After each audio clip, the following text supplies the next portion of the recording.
Friends, welcomes you again on YouTube channel of St. Wilfred College of Arts, Commerce and Science, Panvel. In this today's video, I'm going to show you how to solve problem of absorption. This is a second illustration. Okay, so let's start with the second illustration. Following are the summary balance sheet of Rajan Limited and Magan Limited as on 31st March 2018.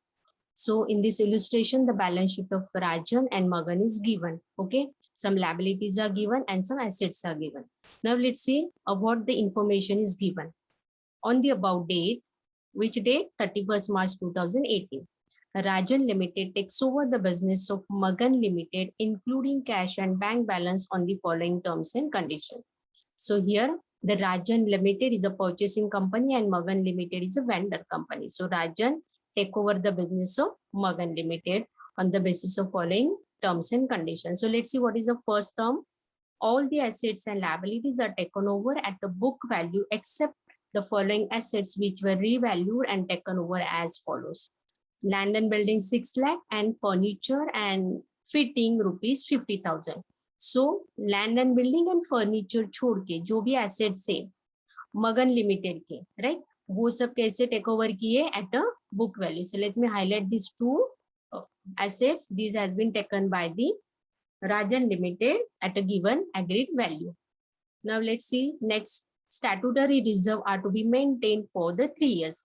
So see in this illustration which statutory reserve is given export profit reserve, and this reserve should be maintained by the Rajan Limited for 3 years. So we will have to see how the accounting entry pass for this term.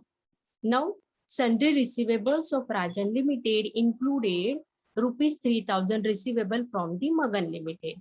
So here जो Rajan limited के जो receivable है यानी debtors, सी यहाँ पे कितने debtors है देखो राजन लिमिटेड के ट्रेड रिसीवेबल से 1,10,000. सो आउट ऑफ दिस 1,10,000 3,000 के जो डेप्टर्स है वो कौन है? रिसीवेबल कहाँ से? From the Magan limited. Okay, तो as we know that in previous illustration we have solve this kind of illustration. ये भी एक टर्म हमने प्रीवियस इलस्ट्रेशन में देखा था. तो यहाँ पे क्या है कि राजन लिमिटेड और Magan limited both are the two parties और यहाँ पे one is a vendor and one is a purchasing company.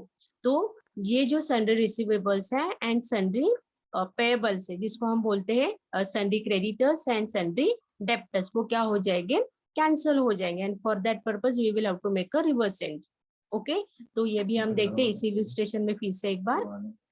Purchase consideration is settled by issuing 60,000 equity shares in Rajan Limited of rupees 10 each of rupees 15 each to the equity shareholders of Magan Limited. Rupees 3 lakh of purchase consideration is paid in cash. Okay, so यहाँ पे purchase consideration जो पे करने वाली है कौन? राजन limited to मगन limited. वो टू फॉर्म में करिए. एक तो है इक्विटी शेयर्स, तो 60,000 की इक्विटी शेयर दे रही है जिसकी वैल्यू 10 है लेकिन वो कितने में दे रही है? 15. तो 5 रुपीज का क्या है? Premium.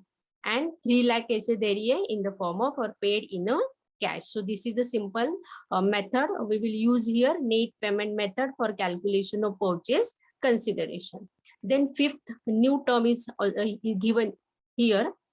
Stock of Magan Limited includes goods of the sale price of rupees 5,000 sold by Jagan Limited to Magan Limited at a profit of 25% on cost. Okay, so let me make correction here. This is not a Jagan, this is a Raj. Okay, so see यहाँ पे जो stock है मगन का जो take over किया है किसने? राजन लिमिटेड ने, राइट? या सो राजन लिमिटेड ने जो स्टॉक टेक ओवर किया है मगन लिमिटेड का, उस स्टॉक में ऐसा स्टॉक है कि जो किससे लिया था? यस, फ्रॉम दी राजन से लिया था. तो ये जो टेक ओवर किया था एट दैट टाइम इसमें 25% प्रॉफिट क्या था? इंक्लूडेड था. तो अभी मगन लिमिटेड का बिजनेस टेक ओवर किया है राजन ने, तो ये जो प्रॉफिट है it is called as unrealised profit और ये हमें कैंसिल करना पड़ेगा. तो इसी इलस्ट्रेशन में हम देखते हैं इस टर्म्स एंड ये जो टर्म्स एंड कंडीशन है इसके अकाउंटिंग ट्रीटमेंट हम कैसे करेंगे. Now let's see what requirement is given.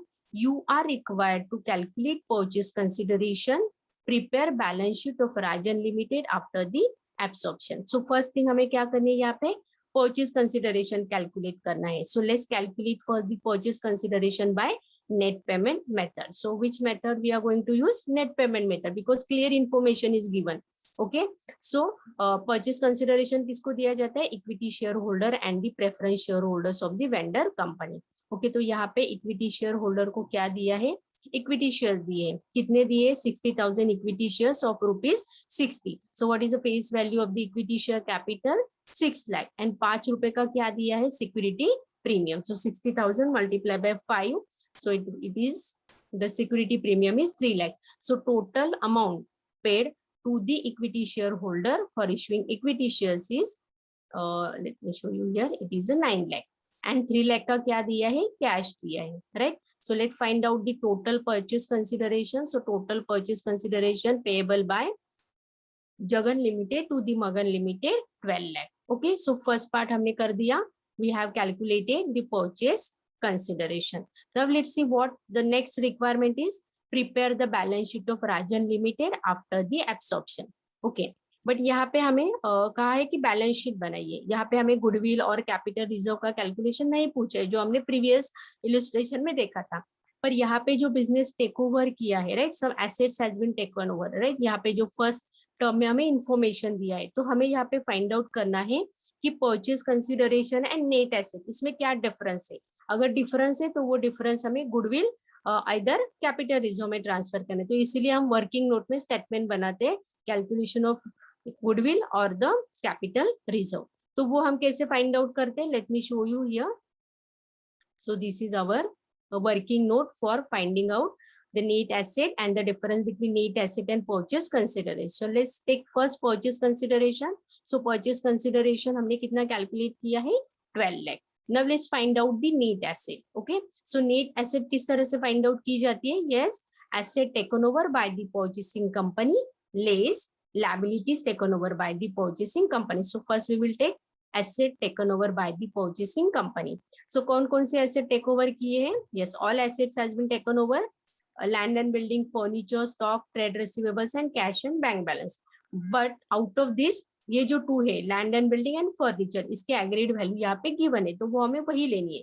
Land and building 6 lakh, furniture and fitting 50,000. Okay, so let's take here land and building and furniture and fitting. Okay, land and building 6 lakh का aggregate हुआ है and furniture and fitting 50,000.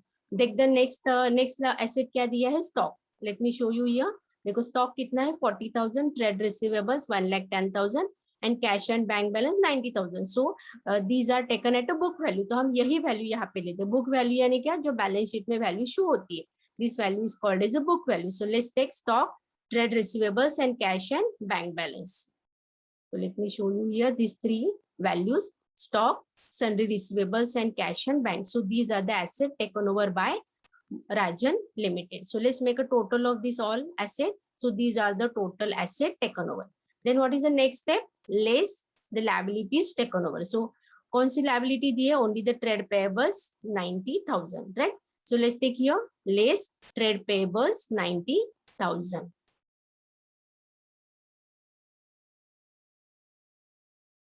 Just a minute.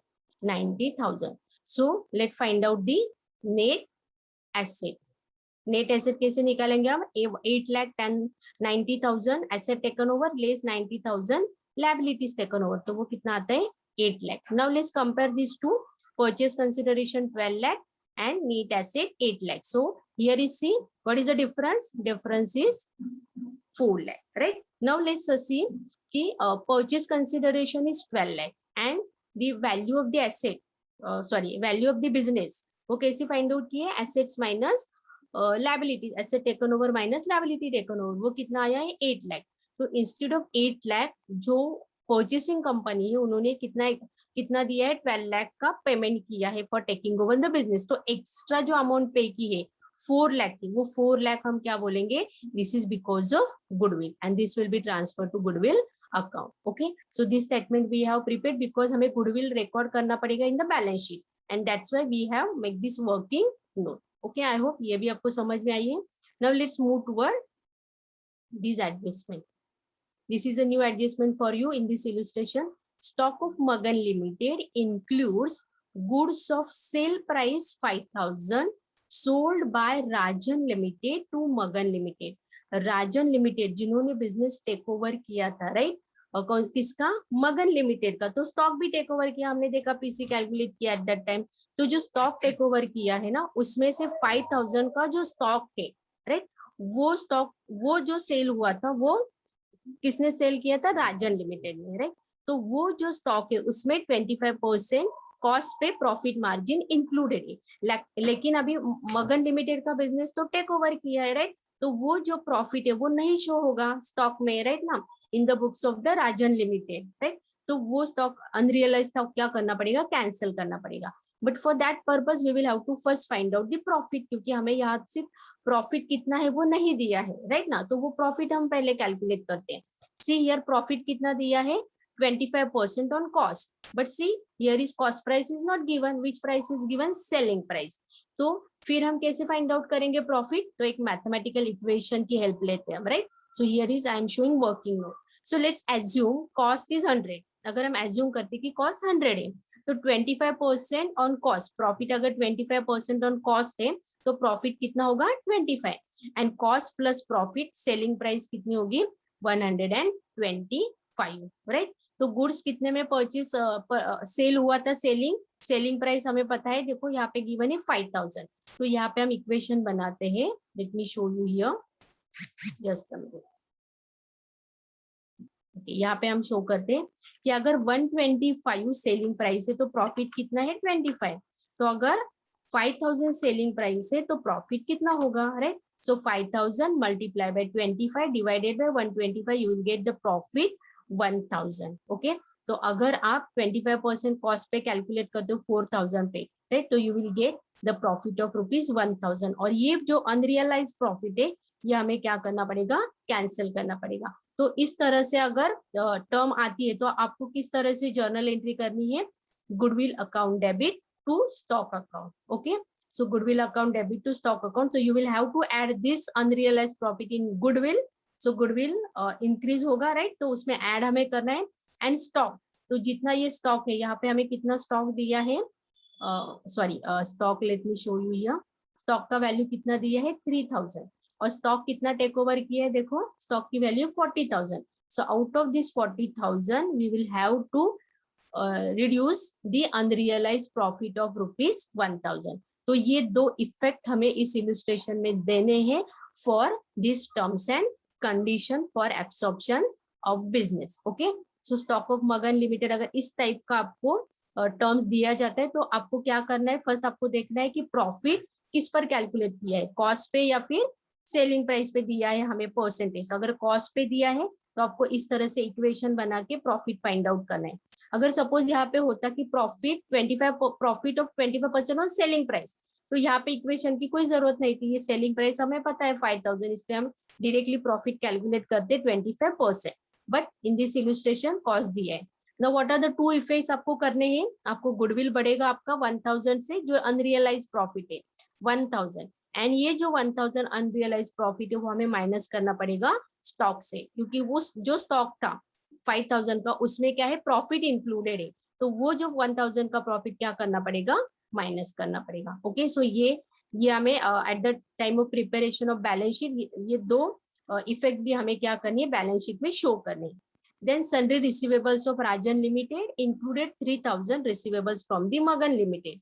तो इसके लिए हमने previous illustration में देखा sundry receivables, right, and जिसको हम बोलते हैं debtors and creditors, sundry debtors, तो दोनों कैंसल हो जाएंगे और हम डेप्टर्स से भी 3,000 लेस करेंगे एंड क्रेडिटर्स से भी 3,000 लेस करेंगे। Okay, so let's start for preparation of the balance sheet.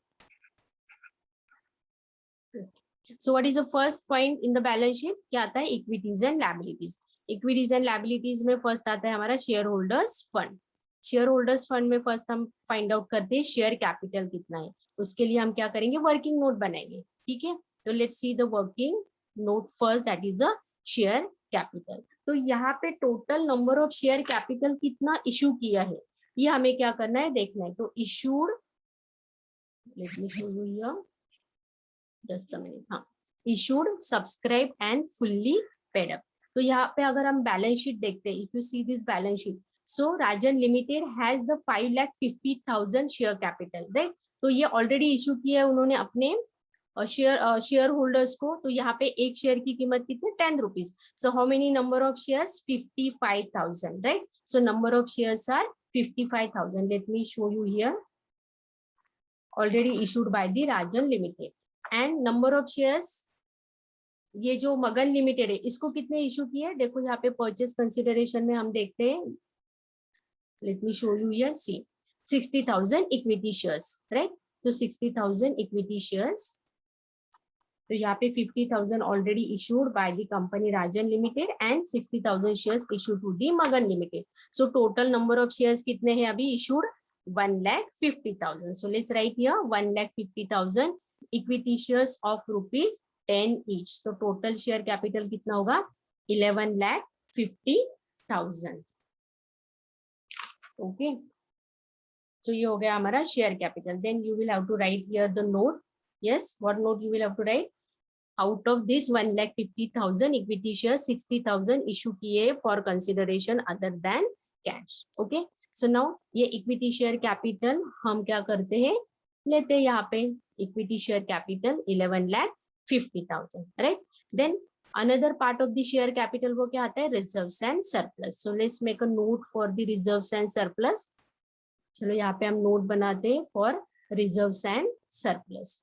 तो रिजर्व्स एंड सरप्लस में हम कौन कौन से आइटम लेंगे, लेट्स सी. सो पहले हमें क्या देखना पड़ेगा, बैलेंस शीट. बैलेंस शीट में कौन कौन से रिजर्व्स हैं वो देखते हैं, राइट. सो फर्स्ट रिजर्व हमें यहाँ पे कौन सा दिख रहा है, देखो general reserve, right.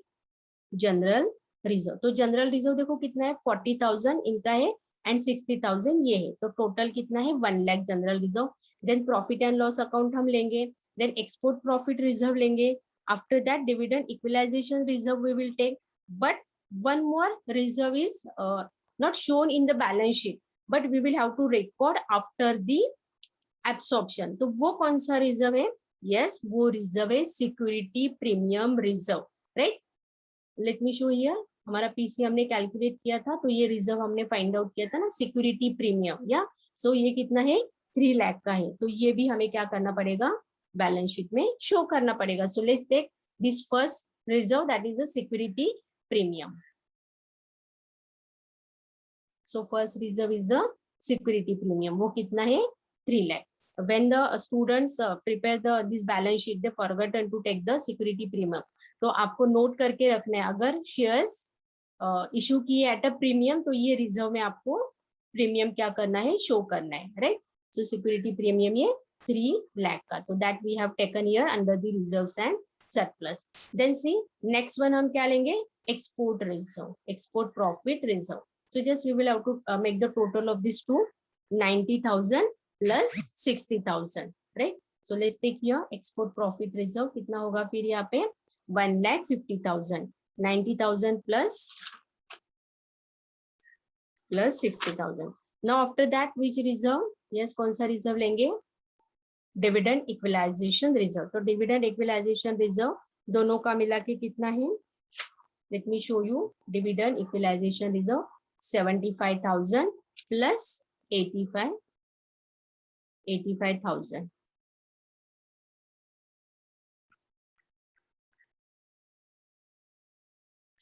Just a minute, let me check. Dividend equalization reserve. So see this dividend equalization reserve, okay. When the आपको पता है कि जब absorption होता है तो मगन लिमिटेड क्या होगी, मगन limited will be liquidated and the general reserve, profit and loss account, dividend equalization reserve will be transferred to the equity shareholders. तो जो मगन लिमिटेड की इक्विटी शेयर होल्डर है उनको ये रिजर्व क्या करते हैं, हम ट्रांसफर करते हैं. आपको याद होगा हमने अमालगमेशन में भी देखा था. तो ये जो रिजर्व है 3, ये रिजर्व इक्विटी शेयर होल्डर को ट्रांसफर किए जाएंगे, राइट ना. तो यहाँ पे हमें बैलेंस शीट में कौन कौन से रिजर्व लेने हैं, 40,000 का general reserve, profit and loss 55,000 and 75,000. So let's take the 75,000 reserve here, okay. 75,000. Now let's take which reserve? That is a general reserve of rupees 40,000 of Rajan Limited. Then the next reserve, profit and loss account of the only Rajan Limited. See, only Rajan Limited का हम लेंगे 55,000. Why we have not taken this? Because business जब take over होता है, right ना, then जो vendor company में liquidate होती है, तो ये जो कैपिटल है देन रिजर्व हम क्या करते हैं, ट्रांसफर करते हैं to the equity share holders account. Okay, now after that what adjustment we will have to do, the next we will have to make the amalgamation adjusted reserve in a negative amount, right? So ये हम क्यों कर रहे हैं, because as per the accounting standard 14 the Ministry of Corporate Affairs and Institute of Chartered Accountant of India with effect from 2016-17, amalgamation adjustment reserve is treated as a separate negative line items under the reserves, okay, as per this amendment, and that's why we have shown here the amalgamation adjustment reserve. Now let's make the total of all the reserve 5,60,000. Okay, so this is the total reserves and surplus after the absorption. Let's take here the total reserves and surplus. Okay, so what is the next? That is the current liabilities. Okay, so current liabilities में क्या दिया हूँ? Yes, trade payables. Okay, so now see trade payables. Let me show you 1,10,000 of Rajan Limited, 90,000 of Magan Limited. But यहाँ पे आपको ध्यान रखना है कि 3,000 के जो डेप्टर्स है वो हमें क्या करना है, कैंसिल करना है, क्योंकि वो बिजनेस अभी टेक ओवर की है, तो वो खुद को तो 3,000 रुपीज नहीं देगा, राइट ना, तो वो हम कैंसिल करेंगे by passing the journal entry sundry. क्या देखा था, बताया था मैंने प्रीवियस लेक्चर में, बताया था sundry creditors account debit to sundry debtors, right. Sundry creditors account को क्या होता है, क्रेडिट होता है, तो वो क्रेडिट कैंसिल करने के लिए उसको हमें डेबिट देना है. डेप्टर्स को क्या होता है, डेबिट होता है बैलेंस, तो उसको सॉरी डेबिट बैलेंस होता है, उसको कैंसिल करने के लिए हम क्रेडिट देंगे, राइट. तो वो हम क्या करेंगे, यहाँ पे 3,000 का जो रिसीवेबल्स है, राइट ना, वो हम क्या करेंगे, माइनस करेंगे, तो we will get the total trade payables 97,000. Okay, let's make the total of liability side of this balance sheet of the Rajan Limited. So 19,07,000. Now let's move toward the asset. Asset में क्या होता है, first one that is a fixed asset, right? Non-current assets and current assets. Under non-current asset, first one that is a fixed asset, right? So fixed asset में देखते हैं कौन सी fixed asset है यहाँ पे. Let me check. See land and building and furniture of Magan limited, उसके agreed value अलग है, वो हमें पीसी से लेनी है, राइट ना. लैंड एंड बिल्डिंग कितना है, 6 लाख का, एंड फर्नीचर कितना है, 50,000. और ये जो राजन लिमिटेड की लैंड एंड बिल्डिंग है वो हमें एज इट इज लेनी है. तो let's take one by one, but उसको हम नोट करते हैं. Let me show you in the note, just note. Fix asset के अंडर हम लिखेंगे पहले tangible asset, and tangible asset को हम क्या करेंगे, नोट करेंगे. So let's take here third note for tangible asset. So let's take one by one. So land and building. So land and building हम कैसे लेंगे, देखो land and building of Rajan Limited. Rajan Limited की land and building कितनी है, 2,50,000. 2,50,000 plus कितने में take over की है land and building. Yes, land and building take over for rupees 6 lakh. Now make total of these two and write the amount at the last column. So total tangible asset 10,20,000. Just a minute. 8,50,000. Now the second fixed asset क्या दिया हमें, furniture. Okay, so see the furniture amount of the Rajan Limited. Rajan Limited का जो furniture है उसकी क्या value है. Yes, that let me show you here. Land and building, sorry, furniture 1,20,000 और टेक ओवर कितने में किया है, 50,000. So let's take here furniture 1,20,000 plus take over किया है 50,000. सो टोटल कितना होगा, 1,20,000 plus 50,000. So total fix assets are, tangible assets are 10,20,000. Okay, so now let's take here the tangible assets 10,20,000. now let's move toward the intangible asset. Okay, so intangible के लिए भी हम क्या करते हैं, वर्किंग नोट करते हैं, बिकॉज हमें बहुत ज्यादा इफेक्ट यहाँ पे शो करने हैं गुडविल के अंदर, राइट. सो टेंजिबल एसेट कौन सी है? Goodwill. You can write here intangible asset. So under goodwill यहाँ पे हमें कौन कौन सा गुडविल यहाँ पे रिकॉर्ड करना है? जो टेक ओवर किया है, राइट ना, ये वाला goodwill that we have calculated here. Goodwill of rupees 4 lakh, right? So let's take a goodwill here. Take over goodwill 4 lakh. Now जो अनरियलाइज प्रॉफिट वाला है, अनरियलाइज प्रॉफिट इन स्टॉक 5000 पे और 5000 अमाउंट पे 20% जो हमने कैलकुलेट किया है वो कितना है? 1000 का, राइट. यहाँ पे हमने फाइंड आउट किया था. Late me show you again. This 1000 you will have to take here. 25% on cost, it means 20% on, yes, 20% or 20% on selling price. So let me show here. Selling price कितना है? 5000 multiply by 20%, so it will be 1000, right? So ये लिया तो total goodwill या total intangible asset कितनी है? 4,01,000. So let's take here 4,01,000. I hope you have understood how I have shown here 4,01,000 goodwill as a intangible asset. Okay, so take over वाला goodwill यहाँ पे हमने लिया है and unrealized profit that has been transferred to the goodwill account. Okay, now let's move toward the next one. What? Non-current investment, right? तो यहाँ पे investment हम देखते हैं. Just a minute. Directly हम यहाँ पे investment देते हैं. Let me show you here. See investment, Rajan limited 25,000. मगन का तो इन्वेस्टमेंट नहीं था, राइट. तो टेक ओवर नहीं किया है तो यहाँ पे सिर्फ ये 20,000 investment we have shown as it is. Okay, now the next item is what? Current asset. So under current asset what is the first one? That is the inventory. So 65,000 inventories of Rajan Limited, then 40,000 of Magan Limited, and 1,000 amount that is a unrealized profit you will have to deduct. So 65,000 plus 40,000 minus 1,000. So total inventories after the absorption is 1,04,000. Okay.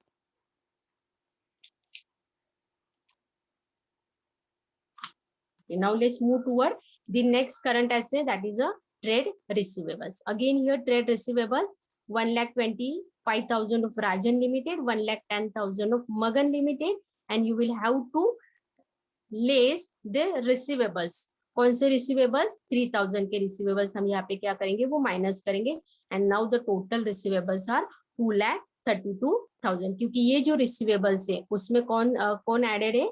मगन limited. And मगन limited तो आपने क्या किया है? Take over किया है. तो you will have to minus that sundry trade receivables. Now the last one that is what? That is a cash and cash equivalent. Cash and cash equivalent. तो यहाँ पे देखो हमें कैश एंड कैश इक्विवेलेंट कैसे करनी है. यहाँ पे देखो कैश कितना था? 3,35,000 प्लस मगन लिमिटेड को टेक ओवर किया with cash and cash balance. तो 3,35,000 plus 90,000, you will have to take the cash and cash equivalent total 1,25,000. Sorry for this. Let me show you the working of it. 3,35,000 of Rajan Limited, 90,000 of Magan Limited, and the cash paid to the vendor company. ये cash pay किया है ना 3 लाख का, इसको नहीं भूलना है. ये कैश क्या करेंगे? हम माइनस करेंगे, राइट. तो less minus it or reduce from the amount that is a 3 lakh. So total cash available is 1,25,000. 3,35,000 of Rajan, then 90,000 cash taken over of Magan, and the cash paid to the Magan Limited 3 lakh. So total cash available after the absorption 1,25,000. Now let's make the total. So total कितना आ रहा है? Asset both non-current assets and current assets both are 19,07,000. So see here our balance sheet यहाँ पे क्या हुई है? Tally हुई है. Our liabilities are equal to our assets. So in this way you will have to solve the illustration of absorption. I hope you have understood. Now in next lecture we will see one more problem or another problem on the external reconstruction. Thank you.